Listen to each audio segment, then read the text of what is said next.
I was in New York for the past weekend, which was such a fun experience. I've actually, like, I've been dreaming about going to New York since I was really young because I used to watch a lot of New York centered shows, and it kind of made me like romanticize the city a lot. So I've been wanting to go for a really long time, and I finally went. So for starters, I can't talk about my New York experience without talking about Hadestown, because oh my goodness, I have never seen a show on Broadway. I had never been to New York, obviously, but it was the most like magical, surreal experience I've ever been a part of. It was like, how do I even explain how much I loved it? I cried multiple times during the play because I was just like in awe of everything, and just like the general message of the play was so hopeful and so sad at the same time, because obviously it's a tragedy, but there's so much hope instilled within it. I mean, Orpheus's character is all about seeing the world not as it is, but as it should be, or as it could be, and that's just so beautiful in itself. And then the end of the play, like kind of starting over and singing it once again, because no matter how many times it has gone wrong already, and no matter how many times it has ended in tragedy, there's still a little bit hope that the next time we sing it, it'll be different this time. And I feel like that's what life's literally all about, having that little semblance of hope that even though there's so much bad instilled into the world and so many bad things happening, we still have hope for the future, and hope that things will get better, and hope that it'll be different this time. I feel like that's what makes humans part of humanity. I don't know, I could actually go on about this forever, but I won't. But it was everything to me. And oh my god, after the production, outside, some of the actors that play in the Broadway musical, like the main actors, they came out and they signed my playbill, which is so cool. And insert pics, but like I chatted with them a little bit. Some of them gave me a hug. The actor for Orpheus, me and him hugged, and he was a diva. He was so cunty, and I love him so bad.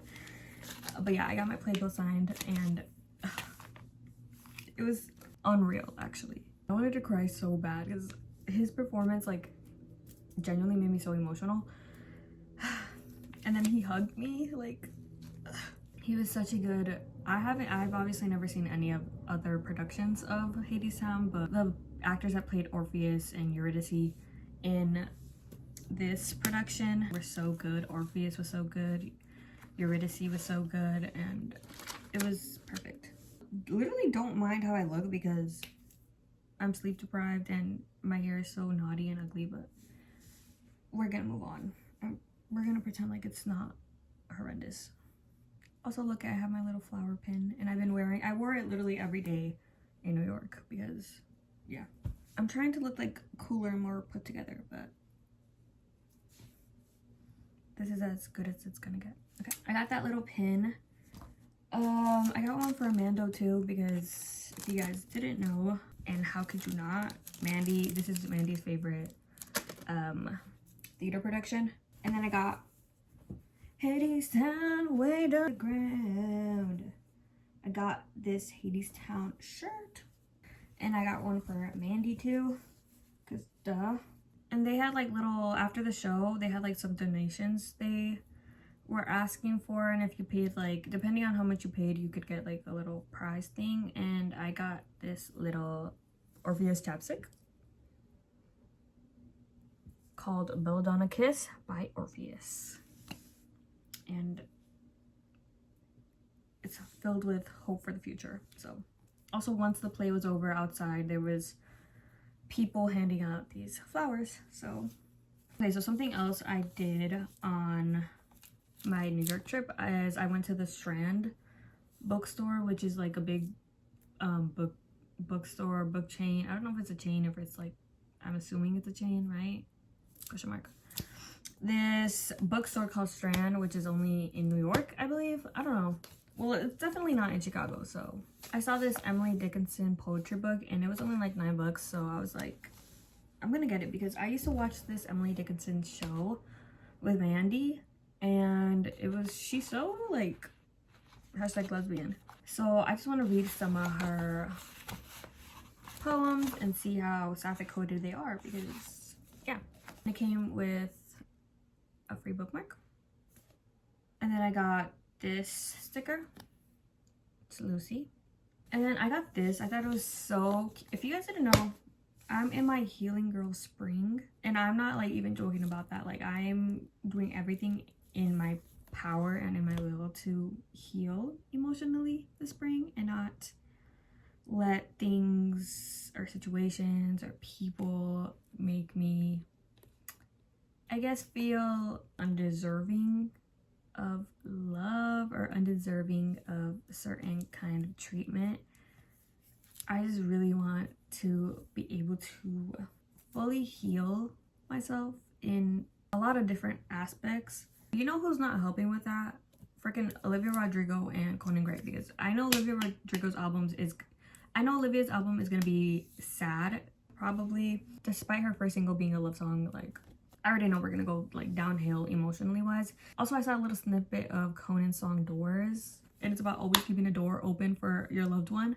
Why would you write that? Like, if you know I'm trying to heal, like, why are you putting that in my face? Also, I feel like I'm very much, not to get like deep during my New York haul, but I feel like I'm always the kind of person that will always keep the door open for people despite how fucked up they've made me feel. And I will always accept people going in and out of my life at their leisure, because at the end of the day, like, I have so much love for people, and I'm like, I suck at letting people go. Like, I don't always want to have the door open for people that don't make me feel good. Time to stop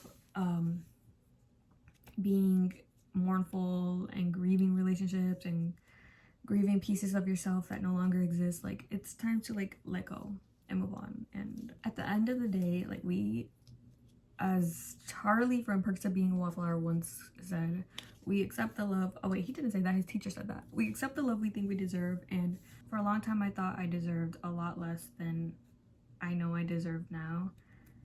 And I feel like you should never, it doesn't matter like what kind of relationship it is, if it's friendship, if it's romantic, if it's just like you trying to work on yourself, you should never settle for less than what you want. If it's not exactly what you want, why are you gonna stay in a place that doesn't benefit you at all? It's just always gonna make you feel kind of shitty about yourself. So just leave. Like, there's gonna be so many other situations, people, things that will bring that fulfillment to you, where you don't even have to like beg and grovel and ask continuously for it. Like, you're good. Like, I promise you're good. Anyways, my healing girl spring. I saw this at the bookstore, and it's called Letters to My Healing Heart, which I think is so freaking cute. And basically there's like a lot of like different envelopes in here, and they have like different prompts. Oh, they have stickers at the end. I didn't even see that. Yeah, they have like different prompts, and you write a letter to yourself and you seal it, and then you can decide when you want to open it. I'm gonna open it whenever I'm ready. So for example, moving on is bittersweet. I am grateful for, and that's what this envelope's about. I'm learning that I love to give and receive love by. When I am ready, I would like to forgive you for, and me for. But yeah, I just thought it was really cute, and I also really love the concept of one day coming back to them and just like seeing how far I've come emotionally. Sometimes it's nice to just have written proof that you're progressing and that you're healing, and things aren't always as bleak as they once were. Okay, and then I went to New York's public library, and they have like a really big public library, and it's really pretty. And I saw the freaking Winnie the Pooh display, which is Christopher Robin? Is that his name? The creator of Winnie the Pooh. And these are his first, like, these are the stuffies that inspired Winnie the Pooh, which were his stuffed animals. And I thought they were so cool to see, especially because my friend Aya loves Winnie the Pooh, and like, if she couldn't see it, like, I'm glad I saw it, because I don't know, it just like reminded me of her, and like, it was nice to see and have like I didn't just see Winnie the Pooh, but I saw some semblance of my best friend, so that's cute. I got these Winnie the Pooh postcards at the library. Oh my god, these are so cute. This one says, how sweet to be a cloud floating in the blue. Oh, this one's so cute. It says, after all, I can't complain. I have my friends. I got this Winnie the Pooh tote bag because it was just so freaking cute. Like, isn't that so adorable?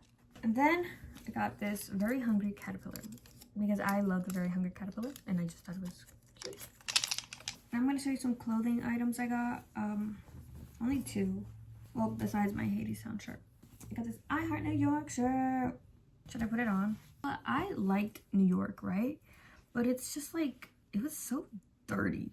Honestly, New York is like a much dirtier, more chaotic, bigger version of Chicago. So, but what I prefer about New York is that it just feels more alive and like, I don't know. Also the theater productions, that alone would make me want to be there forever. And then I got this I Heart New York. Oh wait, it doesn't say I Heart New York. It just says New York. Oh, and then the place I got that sweater from, I got this free little keychain. Oh, also I got a Hadestown bag that came with my purchase. So cool. And in the same store where I got the little sweater from,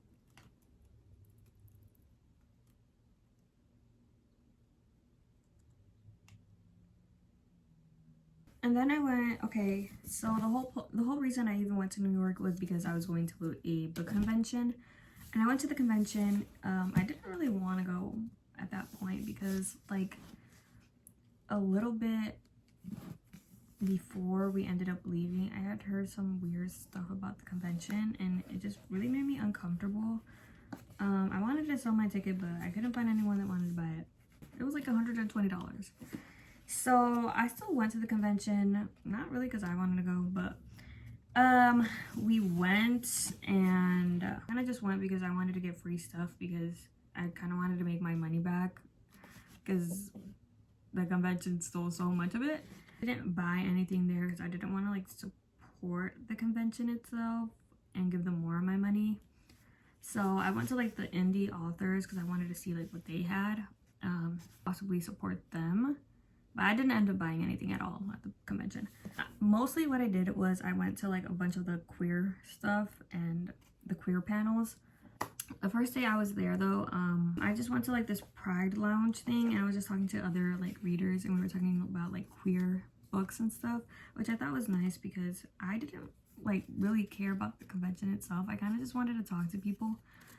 So I mostly just did stuff where I would go and like engage with other people because I didn't care about all the exhibition hall and all the books and the arcs and the signings. Like I was just, because I didn't want to be at the convention, so I was like, I'm not gonna do any of that stuff because I don't care. Anyways, I went to the Pride Lounge and I talked to people and then I met this girl and she told me that there was a panel happening after the Pride Lounge little get-together that we were at.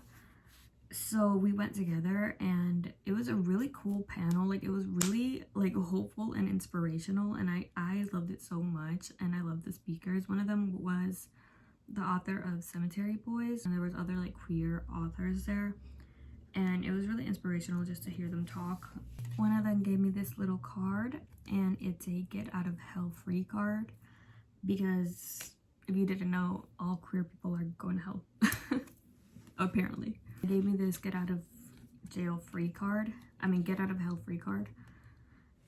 It says, do whatever you need or want to do in order to make life worth living.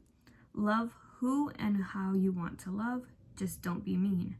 Should you get sent to hell for doing something that isn't mean to someone, I'll do your time in hell for you. Kiss, kiss, Kate. And Kate was basically saying, be as queer as you want, as long as you're not being mean. And if they try to send you to hell for being gay, Kate will do our hell time for us. So shout out Kate. After that, me and the girl that I met, we walked around the exhibition hall just to see, and then we went to the Indie Alley just to like look around as well. I specifically just wanted to see the indie authors. Yeah, support small authors. We did that and we walked around and it was really nice actually. Like I love making like new friends and like meeting people and we spent like a good chunk of that day together, which is really cool. And yeah, and then I asked for her Instagram because duh. The next day I went to this queer trivia thing and my team got third place. We got like little like stickers and stuff, but the team that had gotten second place, they got an arc of a book, and one of the girls didn't want her book, and so we exchanged items, which I thought was really cool because this is the book. It's called Public Access Afterworld. The author of this book is the writer and director of the movie I Saw the TV Glow, which is one of my favorite movies, which is why when they said that, I got so excited and I was like, dang, I wish I had the book. And then thankfully somebody asked me to trade their book for my stuff. So I was like, yes, please. I died to like trade with you because I really want that book. Do I have any idea what it's about? No, but I'm really interested to just go in blind and see what happens, because that's how I went into I Saw the TV Glow. I didn't know what it was about. I knew it was queer. I didn't know exactly which branch of that it was. So I went into that movie so blind and I was so confused at first, but then I was like, oh, I get it now. Like it clicked. So I'm gonna read this, and yeah, I'm excited to read this actually. Like I'm so excited to read this. I didn't really go get any arcs or anything because I was just doing my own thing at the convention, but my friend found this arc for me. It's called The Secret World of Briar Rose. I don't know what it's about, but if I'm not mistaken, I think this is the author that also gave me these stickers. These Abolish ICE stickers. But yeah, fuck ICE. Fuck BookCon low-key. Like the only other thing I did was I went to this Heated Rivalry little meetup and I got these stickers. They made me think of my friend Aspen, so shout out Aspen. You can have these, Aspen, actually. Look at this little lesbian one.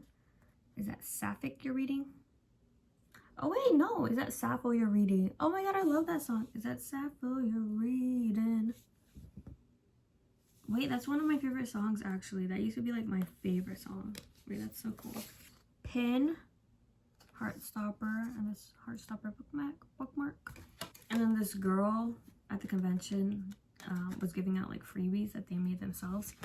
And they gave me this bookmark and it looked so Tinkerbell coded and Wonderland coded. So I got this Hell Followed with a sticker. My friend found this little queer ring for me. And then there was this little trinket table and I found these like, there was like Pokemon cards scattered around and I just picked them all up so I can give them to my friend Aya. Because yeah, overall, BookCon, I did not make my money back at all. There was barely any free stuff and that's literally why I went, to make my money back from the ticket that I spent. Back to New York stuff and not ugly, smugly, weird convention stuff. I was walking in New York and there was like this little market going on and there was this like pride table. They wanted you to like fill out a survey. In exchange you could get like a little Polaroid behind the pride flag, which I did, which was cute. I went to this I Heart New York shop and me and my friend took this cute little Polaroid. And then when I went to the Met, I was taking pictures on the steps because duh. I didn't realize that there was this guy taking pictures of me. Not in like a creepy way because I'm gonna show you, but he took pictures of me in this like newsletter kind of thing, paper, which I thought was cool. And he gave them to me for free, which ain't that cool. Wait, which ones did I show you already? This one of me right here. This one of me right here. And then this one of me right here. And yeah, I thought that was so cool and they gave it to me for free. Well, basically, yeah, that was my whole New York trip and I did have a lot of fun and it was so nice to not go to work and go somewhere that like I used to dream about going to since forever. So that was like super healing in itself, like accomplishing something that I've wanted to accomplish since I was a kid. So that alone was healing. Watching Hadestown was so inspirational and so hopeful and super healing as well. And I feel like I watched it during the perfect time because the whole like premise of it is that spring will come again, you know? And we are in spring. And if you guys didn't know, I've been romanticizing the hell out of spring, and me and my friend Mandy call it Video Tink Spring because we love Video Tink and we love fairies, and that's like the vibe we're going for this spring. So that has been incredibly healing as well. I feel like spring is all about renewal and life being brought back to the earth again, you know? It's just so whimsical and fun and cute, and I love it so much. My spring has been so healing, like genuinely, like at first it was just like, not that I didn't have hope that it was gonna be healing, but it was something that I started saying, like, this is gonna be such a healing spring, this is gonna be our video tink healing spring, and it's actually been dead ass happening for me. Like, I've felt so tranquil and peaceful, and my heart has been so full, and anything that bad that has happened before then, for the last couple months, before then, I mean, I feel like I'm really starting to just move on with my life in a very positive way, in a very healthy and healing manner. And I'm so grateful for what this spring is bringing to me. I hope it continues to do so. I have other plans for the spring that I literally can't wait for, that should be so much fun, and I'm like, it's gonna be a perfect way to like wrap up my spring. I'm really happy. I hope you guys are happy too. I hope you remember you deserve so much love. You are so worthy of love. Never settle for anything less than what you deserve. And I'm telling you right now, you deserve a lot. Also, just always look at the world with a glass half full mentality, because you don't want to live in a life where you're just so pessimistic all the time and so miserable and so, I don't know, sad. Always say yes to opportunities. Always look at the world hopefully, and never just be like, no, that's not gonna work out. No, we can't do this. No, that's not gonna work out. No. Like, girl, have some hope. Have some optimism. That's it for my vlog, and I heart New York. I don't know how or why, but who am I that I should get to hold you?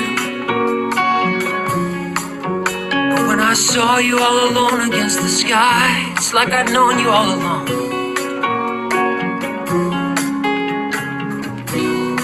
I knew you before we met, and I don't even know you yet. All I know is you're someone I have always known.